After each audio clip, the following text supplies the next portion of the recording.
گروی رکھ کر قرض لیا گیا تھا۔ احمد صاحب جیسے جیسے حالات کو ڈیل کر رہے تھے ویسے ویسے پریشان سے پریشان تر ہوتے جا رہے تھے۔ بظاہر ٹھاٹ باٹ اور اندر خانہ صورتحال اسی کوٹ جیسی کہ جس کی جیبیں ادھڑی ہوئی پھٹی ہوئی تھیں۔ جہانگیر اس وقت آنرز کے تیسرے سیمسٹر میں تھا، بچہ تھا اور وہ بھی لاڈلا۔ اس کے لیے باپ کا صدمہ ہی کافی تھا۔ اعجاز صاحب تمام معاملات نمٹانے کے بعد چھوٹی بہن فرخندہ کو اپنے گھر لے آئے تھے۔ جو مارکیٹ جل کر راکھ میں تبدیل ہوئی تھی اسے دوبارہ کھڑا کرنا ناممکن تھا۔ اتنا سرمایہ کہاں سے آتا؟ بینک بیلنس اگر ہوتا تو اعجاز صاحب گھر ہی گروی کیوں رکھتے؟ وہ ان دنوں ایک اور مارکیٹ خریدنے کے چکر میں تھے۔ بینک سے لون نہ ملنے کی وجہ سے انہوں نے گھر گروی رکھا تھا، لیکن کون جانتا تھا کہ حالات اس طرح سے پلٹا کھا جائیں گے کہ ان کی بیوی اور اکلوتے بیٹے کو ساری عمر کے لیے مجبور کر کے رکھ دیں گے۔ اس جلی ہوئی راکھ میں بدلی ہوئی مارکیٹ کو یوں ہی بیچ دیا گیا، جتنے میں بھی صحیح، جیسے بھی صحیح۔ احمد صاحب نے اسے بیچ کر وہ رقم جہانگیر کی تعلیم کے لیے محفوظ کر دی تھی، اور جہاں تک ان دونوں کے خرچے کی بات تھی تو اتنا تو انہیں اللہ نے دے ہی رکھا تھا کہ وہ بیوہ بہن اور بھانجے کا بوجھ اٹھا سکتے تھے۔ اسی لیے وہ فرخندہ اور جہانگیر کو اپنے گھر لے آئے تھے، اس سے قطع نظر کہ ان کے گھر میں گنجائش ہوتی یا نہیں ہوتی۔ یہ معاملہ گھروں کا نہیں ہوتا، دلوں کا ہوتا ہے، اور احمد صاحب کا دل، اس میں کوئی شک نہیں تھا کہ اس شخص کا دل صلہ رحمی سے کوٹ کوٹ کر بھرا ہوا تھا، اور ان کے پاس رشتوں کے نام پر تھا ہی کیا؟ خالہ، مزنہ، 2 بیٹیاں اور ایک بہن، بس۔ تو جب بہن اس حال کو پہنچے تو بھائی کیسے لا تعلق ہو جاتا؟ وہ کوئی اور بدقسمت بھائی ہوتے ہوں گے جو بے حس و لا تعلق بن کر جی لیتے ہوں گے۔ احمد ایسے نہ ہو سکتے تھے اور نہ ہی تھے۔ اس حادثے کے بعد زندگی ایک تعطل کا شکار ضرور ہوئی تھی، لیکن زندگی کا کام چلنا ہے۔ ایک جھٹکے کے بعد، کچھ عرصے کے بعد، کچھ وقت بیت جانے کے بعد، زندگی نے اپنی ڈگر پر پاؤں رکھ دیے تھے۔ لڑکھڑا کر ہی صحیح، وہ چل پڑی تھی۔ جہانگیر اپسیٹ تھا، وہ ضرورت سے زیادہ خاموش ہو گیا تھا اور چڑچڑا بھی۔ اسے ماموں کے گھر رہنا اچھا نہیں لگتا تھا۔ وہاں اپنے گھر جیسی سہولیات تھی، نہ ہی بے فکر زندگی، ایک مکمل مختلف ماحول جہاں اسے گزارا کرنا تھا۔ وہ یکدم ہی مجبوروں والی زندگی گزارنے پر مجبور ہو گیا تھا۔ اگرچہ زندگی پہلے جیسی نہ تھی، مگر اتنی بری بھی نہیں تھی۔ لیکن جہانگیر کو کون سمجھاتا؟ احمد صاحب احسان نہیں کرتے تھے، لیکن جہانگیر اسے احسان ہی سمجھتا تھا۔ خواہ ہی وہ خود ترسی کا شکار ہو گیا تھا۔ خولہ اور مزنہ اسے گھر کے فرد کی طرح ہی ٹریٹ کرتی تھیں۔ احمد صاحب اسے بیٹا کہتے تھے، لیکن وہ ہر ماہ جب اسے پاکٹ منی ملتی، ہر سیمسٹر کی فیس جب ادا کی جاتی، نئے کپڑے جوتے جب جب خریدے جاتے، جب اس سے یہ پوچھا جاتا کہ اسے کچھ چاہیے تو نہیں، گاڑی کی جگہ جب بائک پر یونی جانا پڑتا، جب کبھی اسے ماں سے پیسے مانگنے پڑتے، تو ہر دفعہ اس کے اندر ایک احساس اپنی جڑیں کچھ اور پھیلا لیتا۔ اس احساس کی جڑیں اسے جکڑنے لگتیں۔ اسے ایسی زندگی نہیں چاہیے تھی۔ اس نے ایسی زندگی کا کب سوچا تھا؟ کب اس نے اس طرح کا طرز زندگی چاہا تھا؟ اسے پڑھنا تھا، کامیاب ہونا تھا، اور پھر سے وہی لائف سٹائل، ویسا ہی گھر حاصل کرنا تھا۔ کبھی حوصلہ ٹھاٹے مارنے لگتا تو کبھی عزم ٹوٹ کر بکھر جاتا، اور اسی کشمکش نے اسے چڑچڑا، بد مزاج اور غصیلا بنا کر رکھ دیا۔ مجموعی طور پر اس کی شخصیت مسخ ہوئی تھی۔ وہ جہانگیر نہیں تھا جیسا اس کے باپ نے چاہا تھا، یا اس کی ماں کی آنکھوں نے دیکھنا چاہا تھا۔ ہاتھ سے کب سلامت چھوڑتے ہیں، بلندی سے پستی، کہنے کو 2 متضاد لفظ، مگر یہ سفر شدید ترین اذیت ناکی کا سفر، کہ وہ ہی جانے کہ جس کے پیروں نے یہ فاصلہ طے کیا۔ مرنے والے مر جاتے ہیں، اور پیچھے رہنے والے، وہ بس مرتے ہی تو نہیں، باقی رہتا ہی کیا ہے۔ گو کہ جہانگیر کے لیے زندگی اتنی مشکل ثابت نہیں ہوئی جتنی کسی دوسرے کے لیے ہو سکتی تھی، اور یہی وجہ تھی کہ اسے قدر نہیں تھی، غصہ تھا، گلے شکوے تھے۔ مشکل ہوتی تو جانتا نا کہ زندگی کیسے ناک کی لکیریں بھی نکلوا کر رکھ دیتی ہے۔ مشکل سر پر ٹوٹ کر پڑتی تو جانتا کہ آبلہ پائی کیا ہوتی ہے۔ آخر کیا یہ کیا ہر جمعرات کو گھر کو قبرستان بنایا ہوا ہوتا ہے تم لوگوں نے؟ ابھی ابھی وہ یونیورسٹی سے آیا تھا اور آتے ہی اگربتی کی خوشبو سے گرمی چڑھی تھی. اسے رہ کر تاؤ آیا. حد ہوتی ہے جہانگیر، ختم کا دن ہے اور ابو کو تو تم جانتے ہی ہو. کب تک یار تم لوگوں کے خیموں سے قبر میں پڑے مردے کیا فیضیاب ہوتے رہیں گے؟ کھانے ٹھونسنے کے لیے بس ڈھونگ رچا رکھے ہیں. وہ سخت بیزار نظر آتا تھا. ابو تو ابھی تک دادا کا ختم دلواتے ہیں ہر جمعرات کو، اور تم ہو کہ بس بس مجھے نہیں سننا. پھر سے ہی وہ ہسٹری نامہ. بہت اچھی طرح سے جانتا ہوں کہ اس خاندان میں بچوں کے نام بھی پیروں سے پوچھ پوچھ کر رکھے جاتے ہیں. خالہ کی بات یکدم کاٹی گئی تھی اور وہ چپ کی چپ رہ گئی. کھانا؟ اس نے موضوع بدلنا بہتر جانا تھا. ظاہر ہے کھاؤں گا ہی، لیکن اللہ کا واسطہ اس ختم والا کھانا نہ دینا مجھے. اس نے دونوں ہاتھ جوڑ کر کہا تھا. جہانگیر تم بھی حد ہی کرتے ہو، خواہ مخواہ کی چڑ پال رکھی ہے تم نے. خالہ کہتے ہوئے اٹھی تھی. جہانگیر نے شدید بیزاری سے سر جھٹکا تھا. جہانگیر اور خالہ ہم عمر تھے. چند ماہ کے فرق سے جہانگیر خالہ سے بڑا تھا. جہانگیر کے گھر میں کسی سے نہیں بنتی تھی. اسے ہر بات ہر کام پر اعتراض ہی ہوا کرتا تھا. اب بھی وہ دونوں ہاتھ سر کے پیچھے رکھے آنکھیں موندے صوفے پر نیم دراز تھا. یقیناً کھانے کا انتظار تھا. اسی دوران لینڈ لائن کی بیل بجی تھی. جہانگیر صاحب اٹھ کر جاتے. یہ کیسے ہوتا بھلا؟ مزنہ کمرے سے باہر آئی تھی. فون بھی اسی کا تھا. وہ وہیں ٹیلی فون اسٹینڈ کے پاس کھڑے ہو کر گپیں ہانکنے لگی. جہانگیر نے تھوڑی دیر تو برداشت کیا اور پھر تمہاری باتیں ہی نہیں ختم ہوتی، بند کرو یہ فون. آنکھیں کھول کر رخ بدل کر وہ غصے سے دہاڑا. مزنہ چونکی، حیرت بھری آنکھوں سے اسے دیکھا. وہ جہانگیر بھائی میری دوست. وہ منمنائی. میں کہہ رہا ہوں فون بند کرو. جواباً وہ اونچی آواز میں کہتا گیا.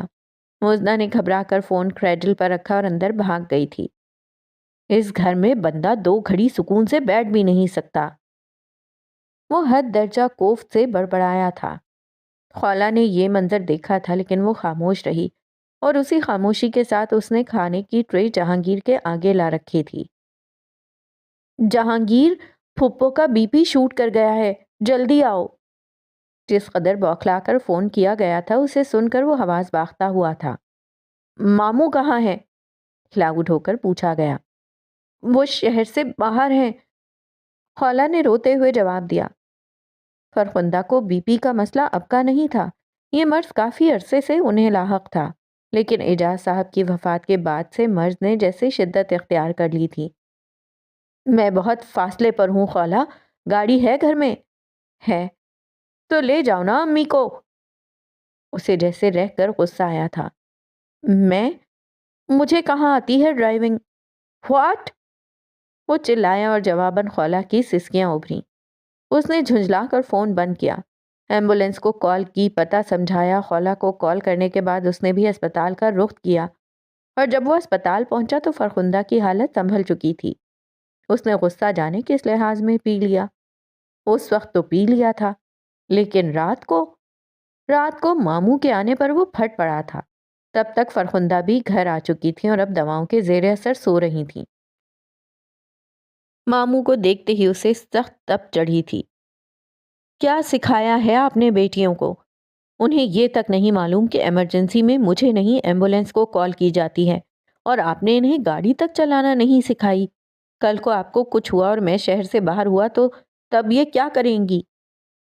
الفاظ اور لہجہ دونوں ہی نہایت گستاخ تھے.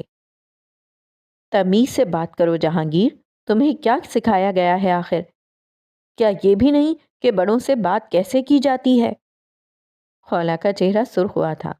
وہ بھی غصے سے ہی بول رہی تھی اور اتنا ہی اونچا جتنی اونچی جہانگیر کی آواز تھی. خالہ! احمد صاحب نے اسے ڈپٹا اور پھر انہوں نے رخ جہانگیر کی طرف موڑا.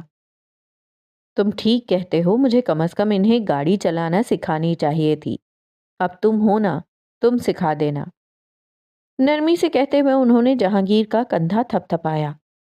میری ذمہ داری ہے کیا؟ وہ ٹھنڈے مگر اسی بدتمیز لہجے میں بولا. خولہ نے بل کھا کر اسے دیکھا مگر احمد صاحب کی نظریں اسے بولنے نہیں دیتی تھیں۔ ٹھیک ہے تم جاؤ اب آرام کرو، اسی نرم لہجے میں اس سے کہا گیا۔ وہ ایک سخت نظر خولہ پر ڈال کر چلا گیا۔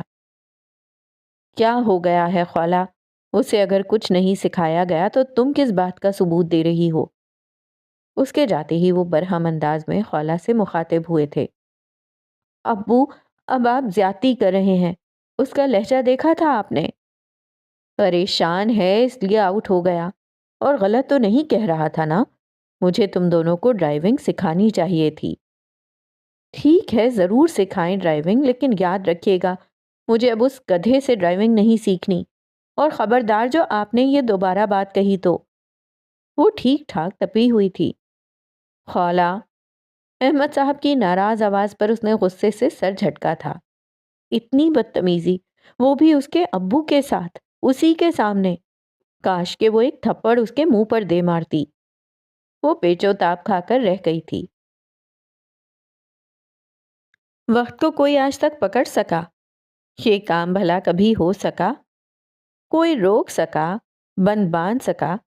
نہیں نا؟ تو ان 5 نفوس کی زندگیوں میں یہ ہوتا، اور کیوں کر ہوتا؟ وقت گزرا تھا اپنی مخصوص رفتار سے۔ خولہ نے MS مکمل کیا تو جہانگیر نے بھی MBA مکمل کیا تھا، اور جیسے ہی اسے جاب ملی اس نے نیا شوشہ چھوڑ دیا تھا۔ وہ اب الگ ہونا چاہتا تھا، اپنے پیروں پر کھڑا ہو چکا تھا تو مزید اب ماموں کے احسانات تلے زندگی نہیں گزارنا چاہتا تھا۔ وہ اپنا علیحدہ گھر چاہتا تھا، چاہے رینٹ پر ہی کیوں نہ ہوتا۔ دیکھا جائے تو وہ خواہش غلط نہ تھی، نہ ہی اس کا عمل، لیکن مسئلہ فرخندہ تھی۔ وہ بے حد کمزور ہو چکی تھیں اور طبیعت بھی ٹھیک نہیں رہتی تھی۔ یہاں تو مزنہ اور خولہ تھیں، گھر کی کوئی ذمہ داری بھی نہیں تھی۔ اب اس عمر میں اکیلے رہنا، گھر سنبھالنا، یہ کہاں ان کے بس کا تھا، اور سب سے بڑھ کر ان کی طبیعت۔ احمد صاحب ہرگز بھی رضامند نہیں تھے۔ زندگی میں پہلی بار انہوں نے جہانگیر سے غصے میں بات کی تھی، لیکن وہ ذرا جو ٹس سے مس ہوا ہو۔ تمہیں ماں کی کوئی پرواہ ہے یا نہیں؟ مجھ سے زیادہ اور کس کو ہو سکتی ہے بھلا؟ تو پھر اس عمر میں کیوں اسے مجبور کرتے ہو؟ وہ اب اس طبیعت کے ساتھ گھر سنبھالے گی، تمہارے کپڑے دھوئے گی، کھانے بنائے گی، گھر صاف کیا کرے گی۔ وہ بری طرح تلملائے تھے۔ جس طرح آپ کے گھر میں یہ سارے کام میڈ کرتی ہے، ہمارے گھر میں بھی میڈ کر دیا کرے گی۔ میڈ کو بھی پیسے دینے پڑتے ہیں برخوردار، اور تم جن چند ہزار کے بل پر یوں میرے سامنے آ کر کھڑے ہوئے ہو، اس سے کیا کیا کرو گے؟ گھر چلاؤ گے، ماں کی میڈیسن کے خرچے بھرو گے، یا میڈ رکھو گے؟ جہانگیر کے چہرے نے لمحوں میں رنگ بدلا تھا۔ آپ جتا رہے ہیں؟ وہ بھڑک کر بولا۔ سمجھا رہا ہوں، اگر تم سمجھو تو۔ میں نہیں، آپ سمجھے ماموں، میں اب اور یہاں نہیں رہ سکتا۔ تم، اس کی طرف سے میں معافی مانگتی ہوں احمد بھائی۔ فرخندہ کی آواز پر وہ اپنی بات جاری نہ رکھ سکے۔ وہ چونک کر مڑے تھے۔ وہ نم آنکھیں لیے شرمندہ سے چہرے کے ساتھ کھڑی تھیں۔ فرخندہ، کیسی باتیں کرتی ہو؟ وہ ایک دم اٹھ کر ان تک گئے، کندھے کے گرد بازو پھیلایا اور انہیں یوں ہی بازوؤں کے حلقے میں لیے صوفے تک لائے تھے۔ اپنے ساتھ بٹھاتے ہوئے انہوں نے بہن کا سر تھپکا تھا۔ وہ عمر میں ان سے چھوٹی تھیں، لیکن ان سے زیادہ بوڑھی دکھائی دیتی تھیں۔ اسے اپنی مرضی کرنے دیں احمد بھائی، کہ جب تک یہاں رہے گا روز آپ کے منہ کو آئے گا، اور مجھ سے یہ برداشت نہیں ہوگا۔ جب سر پر پڑے گی عقل تب ہی آئے گی۔ وہ رنجیدہ ہو کر بول رہی تھیں کہ تو آفس چلا جایا کرے گا، پیچھے سے تم اکیلی، اوپر سے طبیعت بھی تمہاری ٹھیک نہیں رہتی، کچھ ہو گیا تو ذمہ دار کون ہوگا؟ رکھ دے گا ایک میڈ جو 24 گھنٹے میری چوکی داری کیا کرے گی۔ اسے بھی تو معلوم ہو کہ کس باہو بکتی ہے۔ کمال بات کرتی ہو تم بھی، میڈ خاک پروا کرے گی تمہاری۔ احمد صاحب کسی طور مطمئن نہیں ہو رہے تھے، اور جہانگیر بیزار کھڑا یہ جذباتی مکالمہ سن رہا تھا۔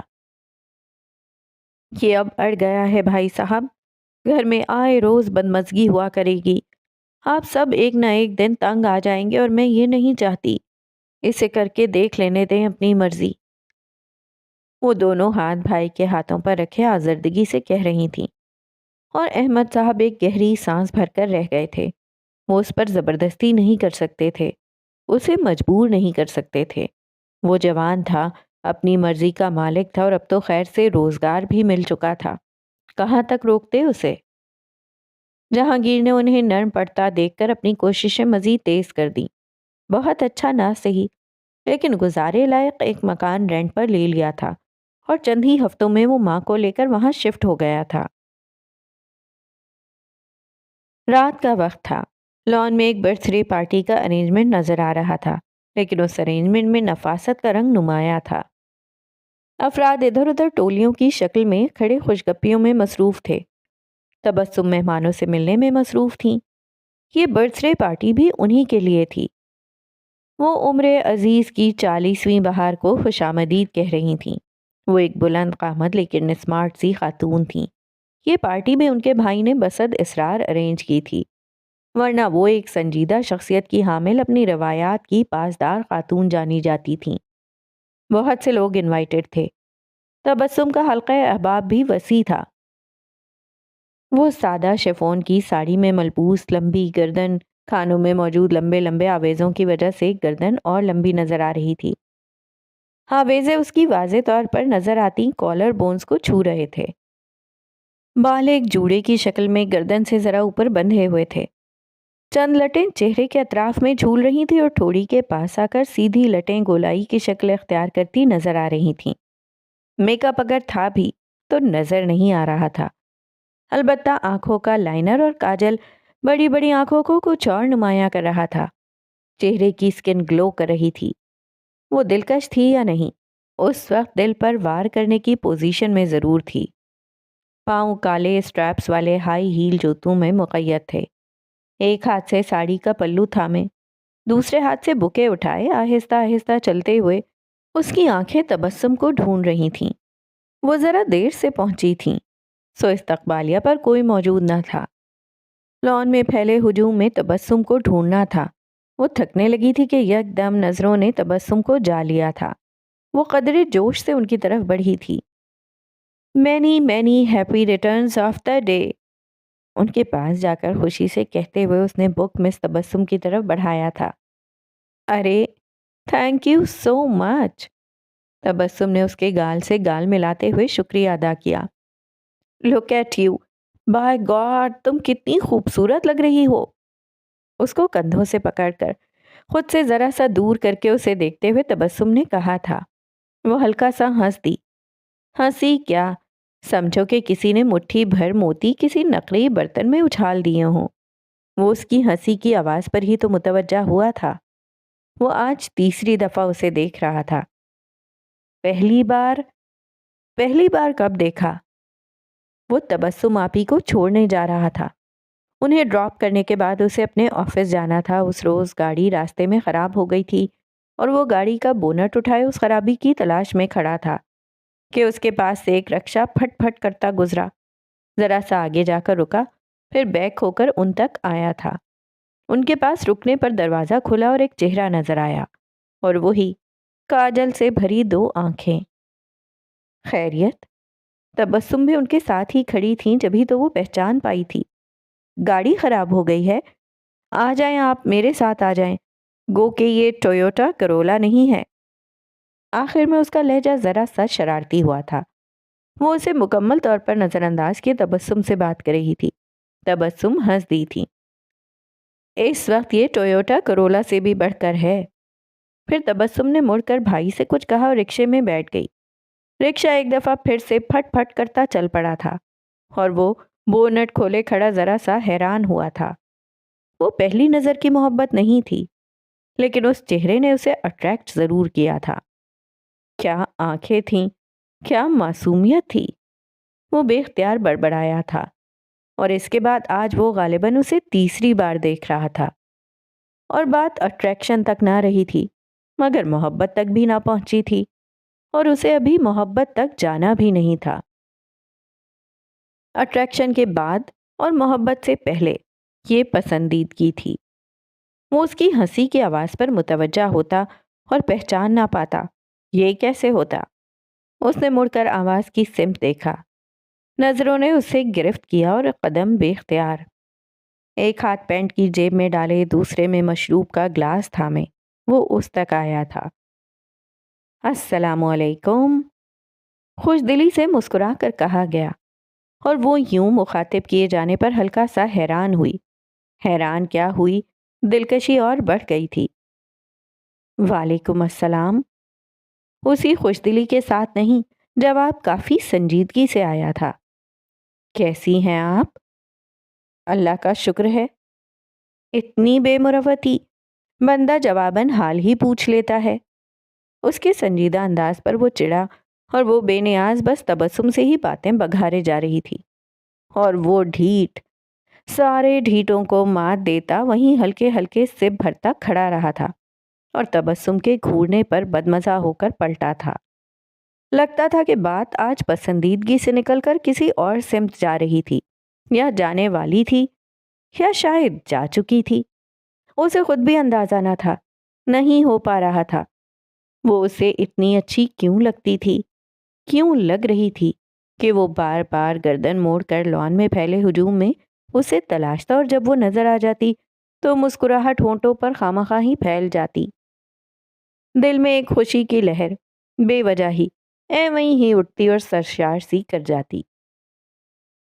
کیا چہرے یہ کمال بھی کرتے ہیں؟ وہ حیران تھا۔ کیا دل یوں بھی پابند ہوتا ہے؟ وہ یقین نہیں کر پا رہا تھا۔ کیا محض کسی کو آنکھ بھر کر دیکھ لے تو یہی کافی ہوتا ہے، یا کافی ہو سکتا ہے؟ اعتبار نہیں آتا تھا۔ وہ اب کی بار جب اس نے حیران، بے یقین اور بے اعتبار ہونے کے لیے نظریں اٹھائیں تو وہ پورے لان میں کہیں نہ ملی۔ نظروں کی تلاش میں شدت آئی، اور پھر وہ اسے بیرونی راستے پر باہر کو جاتی نظر آئی تھی، تو وہ پارٹی ادھوری چھوڑ کر جا رہی تھی۔ کیوں؟ اس نے اپنے سامنے موجود شخص سے معذرت کی، لوگوں کے بیچ میں سے، اور کبھی ان سے ٹکراتے ہوئے، ان سے بچتے ہوئے، تیز تیز قدم اٹھاتے، تقریباً بھاگتے ہوئے وہ اس کے پیچھے آیا تھا۔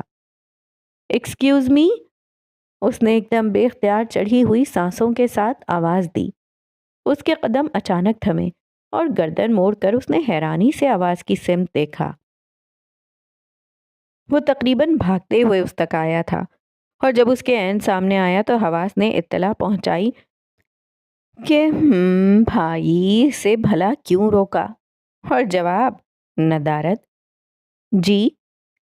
اور وہ کاجل بھری آنکھوں میں حیرانی سموئے جب پوچھتی تھی تو معصومیت جان لے لیتی تھی۔ وہ، اس نے ہونٹوں پر زبان پھیری، آپ جا رہی ہیں؟ اور اس کے اس سوال پر ایسی نظروں سے اسے دیکھا گیا جیسے کسی کی دماغی حالت پر شدید شبہ ہو، اور یہ احساس بھی اچانک ہی ہوا ہو۔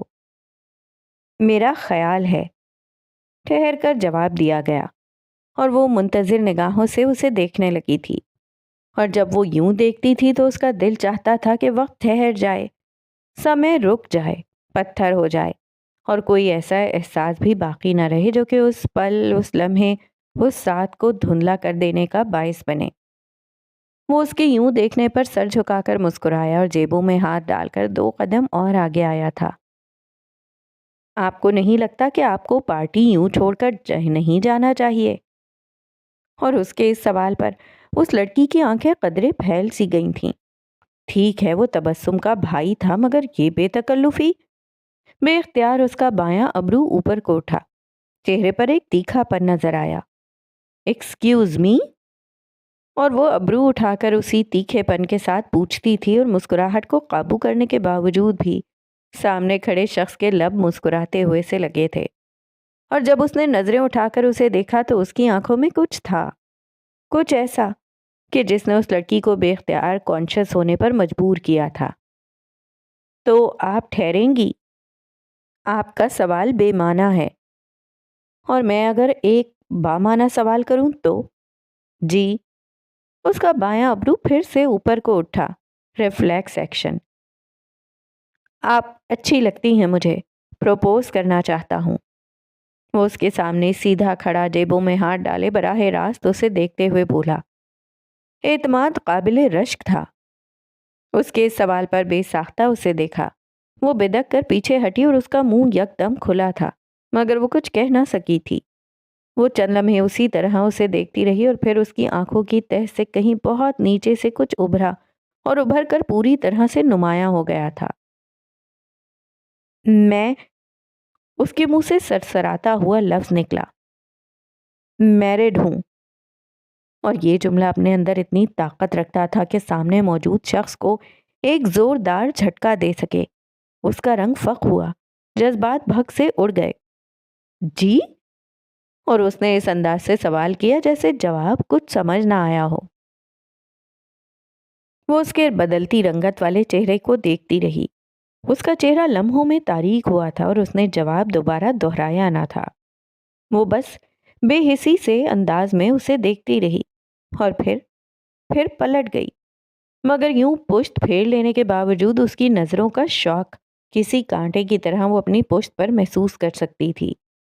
اس نے کچھ بے آرام ہوتے ہوئے ساڑی کا پلو شانوں کے گرد مضبوطی سے کسا اور چاہا تھا کہ اس کے پیر لڑکھڑا نہ جائیں۔ وہ بار بار اپنے ہونٹوں پر زبان پھرتی تھی اور اس ایک کوشش میں تھی کہ باہر کھڑا اس کا شوہر اس کے بدلے چہرے کی عبارت کو پڑھ نہ سکے۔ باہر اس کا شوہر کھڑا تھا اور پشت پر وہ مرد کہ جس کی آنکھوں سے اس کے لیے پسندیدگی بے طرح سے جھلکتی تھی، اور ان دونوں کے درمیان ایک عورت۔ قدم لمحہ بلمحہ اس رستے کو ناپ رہے تھے، فاصلہ کم کر رہے تھے جو اس کے شوہر کی جانب تھا، اور اس کی پشت پر ایک احساس تھا جو کہ دہکتا تھا۔ گیٹ پار کر کے دائیں جانب مڑنے سے پہلے اس نے ذرا کی ذرا نظریں ترچھی کر کے دیکھا اور اس کا دل دھک کر کے رہ گیا۔ وہ ابھی تک اسی ایک حالت، اسی ایک کیفیت اور اسی زبردست دھچکے کے زیر اثر کھڑا تھا اور بے یقینی سے اسے تکتا تھا۔